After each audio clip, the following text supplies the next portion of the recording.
दोस्तों, जैसे हम किताब को पढ़ते हैं, इस तरह स्टॉक मार्केट में हमें चार्ट को पढ़ाना होता है। जितना आप अच्छी तरह से चार्ट को पढ़ पाएंगे, उतना ही अच्छी तरह से प्रॉफिट बना पाएंगे। लेकिन कभी कभार हम चार्ट को रीड करते समय कुछ मिस्टेक करते हैं, जिस वजह से हमें लॉस उठाना पड़ता है। इस वीडियो में हम इसी प्रॉब्लम को सॉल्व करेंगे। हम कुछ मिस्टेक्स देखेंगे जो आप चार्ट को रीड करते समय कर सकते हैं। Mistake number 1, over depend on trend. आप सभी को पता है कि हमें ट्रेंड के साथ चलना चाहिए, और सही बात भी है, हमें ट्रेंड के साथ ही चलना चाहिए। लेकिन कभी कभार हम ट्रेंड के ऊपर ओवर डिपेंड हो जाते हैं और हमें पता भी नहीं चलता। एग्जाम्पल से समझते हैं।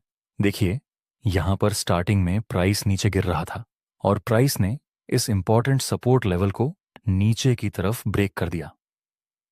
डाउन ट्रेंड में हम सिर्फ सेलिंग की अपॉर्चुनिटी फाइंड करेंगे, लेकिन अभी भी हम यहां सेल में एंट्री नहीं कर सकते।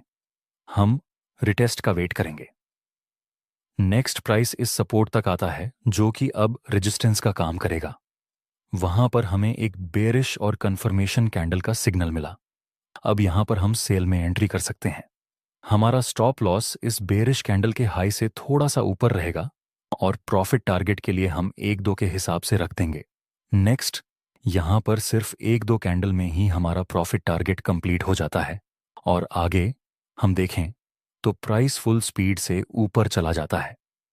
दोस्तों, जिस जगह पर हमने ट्रेड लिया, वहां पर प्राइस लोअर लो और लोअर हाई के स्ट्रक्चर में नीचे आ रहा था, और अभी अभी ये रीसेंट स्विंग ऊपर की तरफ ब्रेक हो चुका है। मतलब ये ट्रेंड रिवर्स हो चुका है।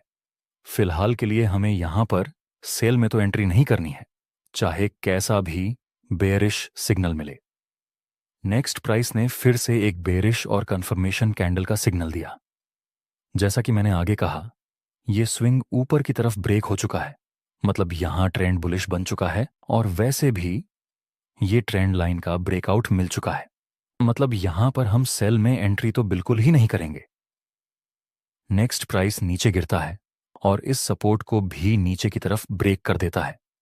अगर आप इस जगह पर लाइव मार्केट में ट्रेड करते, तो शायद आपको रिग्रेट होता कि काश यहां पर हमने सेल में एंट्री कर ली होती तो ये बड़ा मूव कैप्चर हो जाता। लेकिन दोस्तों, यहां पर रिग्रेट करने का समय नहीं है, यहां पर एनालिसिस करने का समय है। अब ये है ट्रेंड कौन सा है। जब तक ये डाउन मूवमेंट शुरू नहीं हुआ था, उससे पहले ये अप ट्रेंड था।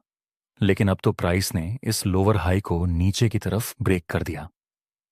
आप बताइए, वीडियो को पॉज करें और इस चार्ट को रीड करके बताइए कि अभी यहां पर डाउन ट्रेंड है या फिर अप ट्रेंड। चलिए, आपने शायद एनालिसिस कर लिया होगा। जिस तरह से मार्केट में मूवमेंट चल रही है, उसके हिसाब से अभी ये डाउन ट्रेंड है। दोस्तों, कंफ्यूज मत होना, बिल्कुल भी कंफ्यूज मत होना। देखिए, फिलहाल के लिए ये रिसेंट लोअर हाई ब्रेक हो गया, मतलब ये अब बियरिश ट्रेंड है।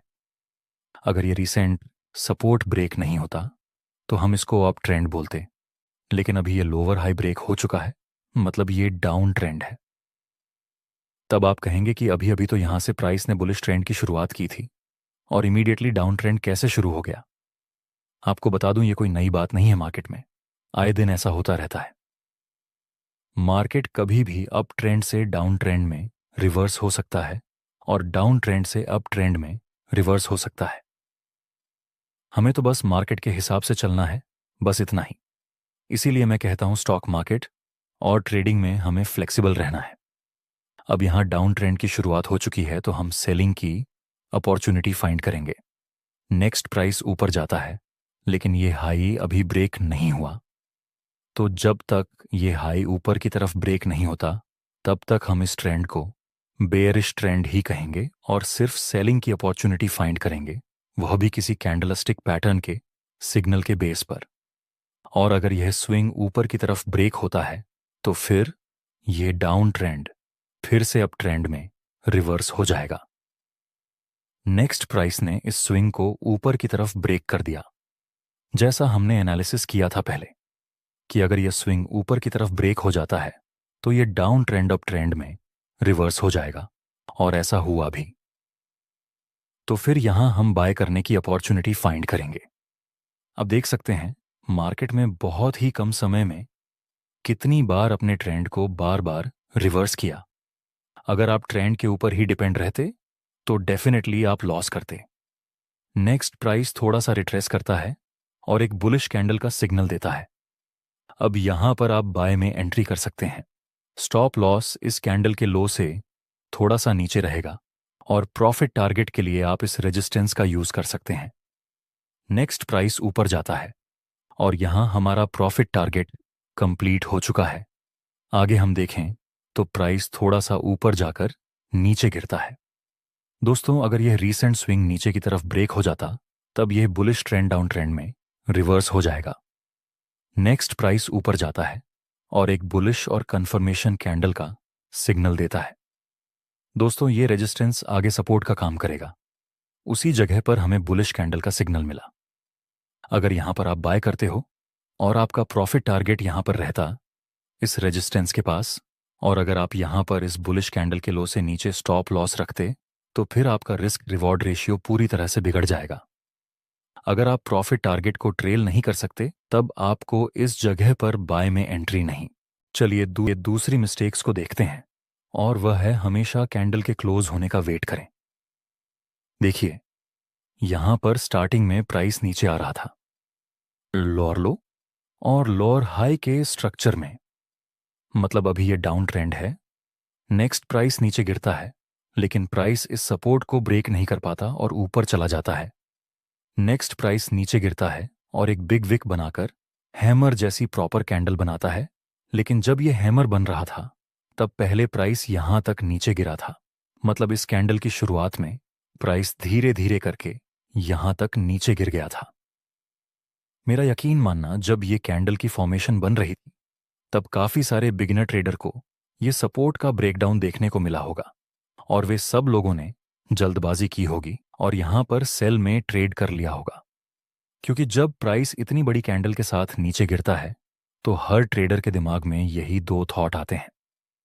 पहला, कि कहीं ये डाउन साइड का मूवमेंट हमसे मिस ना हो जाए, और दूसरा कि अगर बाई चांस हम ऐसी बड़ी कैंडल के क्लोज होने का वेट करेंगे तो हमारा स्टॉप लॉस बड़ा हो जाएगा।